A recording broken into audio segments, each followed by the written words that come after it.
Hello दोस्तों, कैसे हैं आप सभी। उम्मीद करती हूँ आप सभी भी बहुत अच्छे होंगे। दोस्तों, अक्सर प्रेगनेंसी कंसीव कर रहे कपल्स के लिए या फिर प्रेगनेंसी प्लान कर रहे कपल्स के लिए ये काफ़ी ज़्यादा चिंता का विषय होता है कि अगर मैं ओवुलेशन प्रिडिक्ट कर रही हूँ, मैं रिलेशन बना रही हूँ, तो देन मेरा एक फर्टिलाइज्ड हो रहा है या नहीं।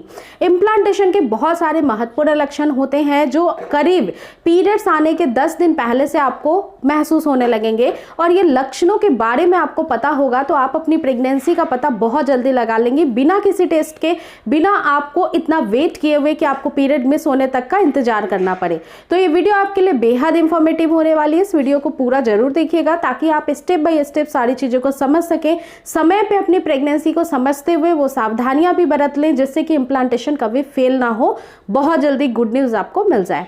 एक्चुअली में फ्रेंड्स, होता यह है कि जब एक महिला गर्भ धारण कर लेती है तो प्रोजेस्टेरोन की जो मात्रा है वो बढ़ती है।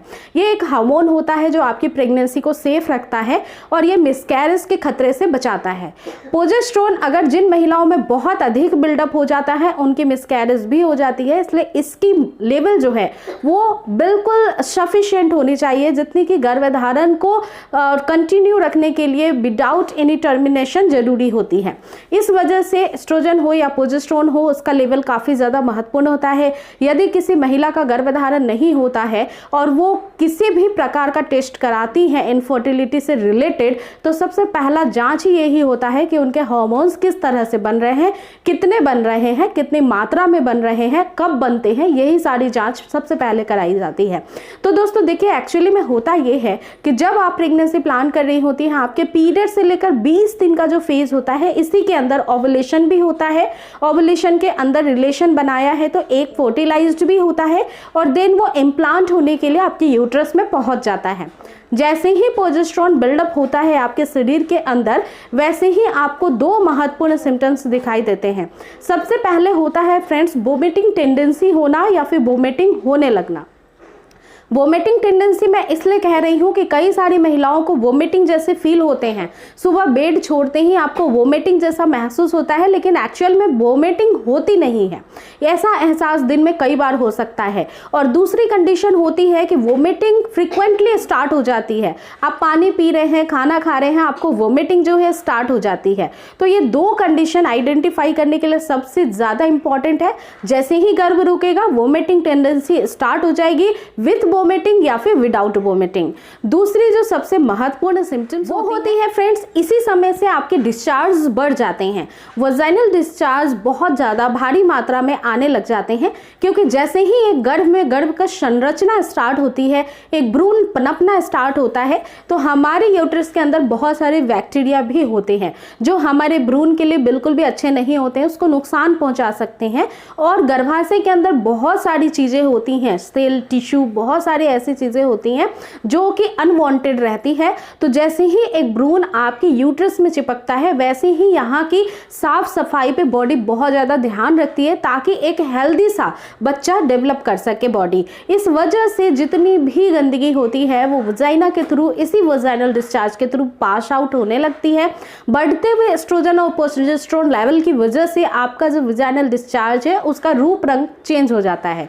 वैसे तो इसमें कोई भी स्मेल नहीं होता है, कोई खुशबू नहीं होती है, ना ही फीसी, ना ही कुछ।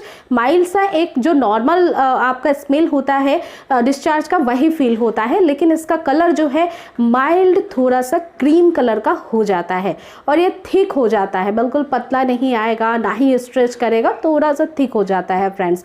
इसी के साथ साथ ये जो डिस्चार्ज है वो पूरे 9 महीने की गर्भावस्था की जर्नी में होता ही रहता है, क्योंकि फ्रेंड्स आपको भी ये समझ में आ रहा होगा कि अगर यूट्रस क्लीन हो रहा है, अगर हम घर की सफाई डेली करते हैं, तो डेली झाड़ू पोछा करते हैं, तो ये वजाइनल डिस्चार्ज आपको 9 महीने पूरे ही कवर करके चलना होगा और ये आपको कैरी करते हुए 9 मंथ पूरे लग जाते हैं।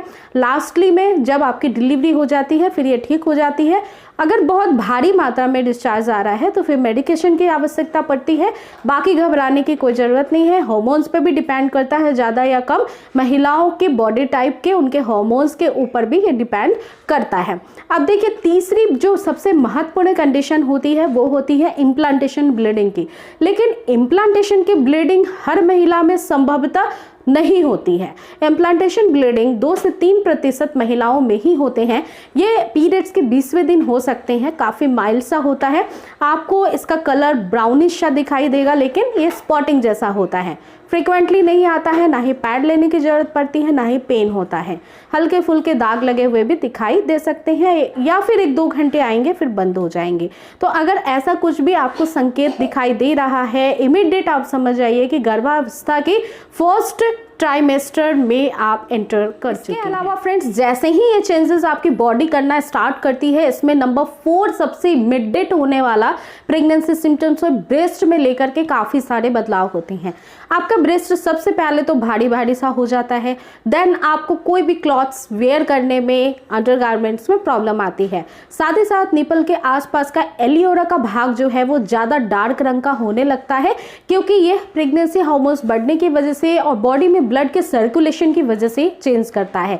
इसके अलावा आपके ब्रेस्ट में एक सोरनेस सी, एक टेंडरनेस सी फीलिंग होती है, और ये चुभने जैसी फीलिंग कंटिन्यूअसली आपको परेशान कर सकती है, जो मेरी प्रेगनेंसी में भी कंटिन्यूअसली मुझको 3 से 4 दिन तक ऐसा होता ही रहा था, और पीरियड मिस भी नहीं हुए थे। तो अगर आप सेकेंड प्रेगनेंसी में हैं तो ये सारे सिम्टम्स को बखूबी जानती हैं और अपनी प्रेगनेंसी को बहुत जल्दी प्रिडिक्ट कर लेती हैं, without any test, without any period miss हुए डेट के अलावा। लेकिन अगर फर्स्ट प्रेगनेंसी की जर्नी है तो आप इन संकेतों को काफ़ी ध्यानपूर्वक समझिए और उसी समय से कुछ सावधानियों को लेने की बहुत ज़रूरत है। जैसे कि उस समय बहुत ज़्यादा ट्रैवलिंग मत करिए, बहुत ज़्यादा ओवर स्ट्रेस वाली ट्रैवलिंग जो होती है, चाहे वो फ्लाइट की ट्रैवलिंग हो, चाहे वो बाय द वे आपका ऑन रोड ट्रैवलिंग हो, बहुत लॉन्ग डिस्टेंस की जर्नी की ट्रैवलिंग आप मत करिए। इसके अलावा फ्रेंड्स, आप ओवर स्ट्रेस मत लीजिएगा, किसी भी प्रकार का टेंशन नहीं होना चाहिए। नंबर 3 कि किसी भी प्रकार का गर्म तासीर वाली चीज़ों का सेवन नहीं करना है, जैसे कि बहुत सारी सब्जियां, कटहल, इसके अलावा ड्रम स्टिक, सोजन की सब्जी, इसके अलावा भी बहुत सारी चीज़ें गर्म तासीर की होती है, जैसे कि कच्चा पपीता या फिर आप अनानास का सेवन, इन सब चीज़ों का सेवन आप इस दौरान बिल्कुल भी मत करिए, तब तक कि जब तक आपके सारे रिपोर्ट्स नॉर्मल ना आ जाए। बच्चा कहाँ पे प्लेस हुआ है आपके यूट्रस के अंदर, वो सही है या नहीं, योग सेक का डेवलप हो रहा है या नहीं, तो सारी डेवलपमेंट्स को देखते हुए आपके रिपोर्ट्स नॉर्मल आ जाए, तब तक आप कोई भी गर्म तासीर की चीज़ों को मत लीजिए। चाय कॉफ़ी तो बिल्कुल मत लीजिए, मैं यही सजेस्ट करूंगी। और फ्रेंड्स, आप इस तरह से अपनी प्रेगनेंसी की जर्नी को भी काफ़ी सेफ रख सकती हैं। इम्प्लांटेशन कभी भी फेल नहीं होगा। तो उम्मीद करती हूँ ये छोटी सी वीडियो आपके लिए बेहद हेल्पफुल थी। ऐसी वीडियोस को देखने के लिए आप मेक श्योर चैनल को जरूर सब्सक्राइब कर लें। आप मुझे फेसबुक पेज या इंस्टाग्राम पेज पे भी फॉलो कर सकते हैं। इसके अलावा फ्रेंड्स, आप इस वीडियो को ज़्यादा से ज़्यादा शेयर कर सकते हैं उन सभी इनफर्टिलिटी कपल्स के पास जो कि जल्द से जल्द प्रेगनेंसी प्लान करना चाहते हैं। तो फिर से मिलेंगे नेक्स्ट वीडियो में एक जल्दी नई टॉपिक के साथ। अपना पूरा ध्यान रखिए। टेक केयर दोस्तों। Thanks for watching.